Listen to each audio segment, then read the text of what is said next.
আবু বকর রাদিয়াল্লাহু তাআলা আনহু ছিলেন আল্লাহর হাবিব সাল্লাল্লাহু আলাইহি ওয়াসাল্লামের বন্ধু। নবীজি যখন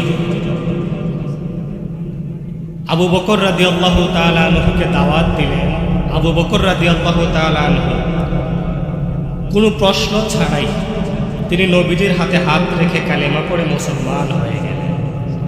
তখন তিনি ছিলেন বিশাল বড় ধনী, দেশ বিদেশে তিনার ব্যবসা ছিল বিস্তৃত।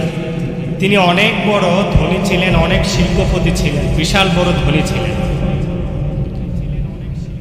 যখনই ইসলাম গ্রহণ করলেন, তিনি আল্লাহর হাবিব সাল্লাল্লাহু আলাইহি ওয়াসাল্লামের সাথে সাথে সবসময় থাকেন, নবীজির পাশে ছায়া হয়ে সবসময় থাকেন এবং ইসলামের কাজে তিনার সমস্ত সম্পদগুলো ব্যয় করতে থাকলেন।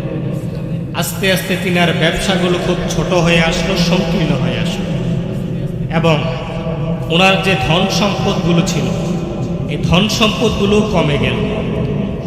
একদিন তিনি মক্কার রাস্তা দিয়ে তোমরা ওঠা কেন, বসো, বসো, একজন উঠবেন। মক্কার রাস্তা দিয়ে তিনি একদিন হাঁটতেছিলেন। তখন তিনার একজন বন্ধুর সাথে দেখা হয়ে গেল। ওই বন্ধু তিনার সাথে আগে ব্যবসা করতেন। সাইয়েদনা আবু বকর রাদিয়াল্লাহু তাআলা আনহু রাস্তা দিয়ে যখন যাচ্ছেন, ওই বন্ধুর সাথে দেখা হয়ে গেল।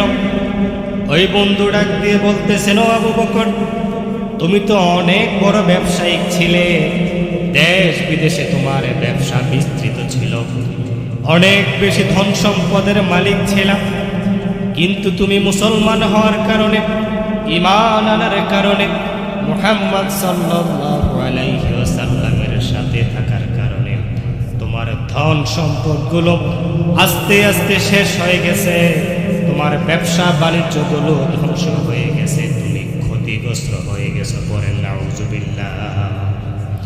আর দেখো, আমি ঈমান না আনার কারণে, মুহাম্মদ সাল্লাল্লাহু আলাইহি ওয়াসাল্লামের সাথে সাথে না থাকার কারণে দিন দিন আমার সম্পদগুলো বৃদ্ধি পাচ্ছে, দেশ বিদেশে আমার ব্যবসাগুলো আরো বিস্তৃত হচ্ছে, আমি আরো ধনী থেকে ধনী হচ্ছি।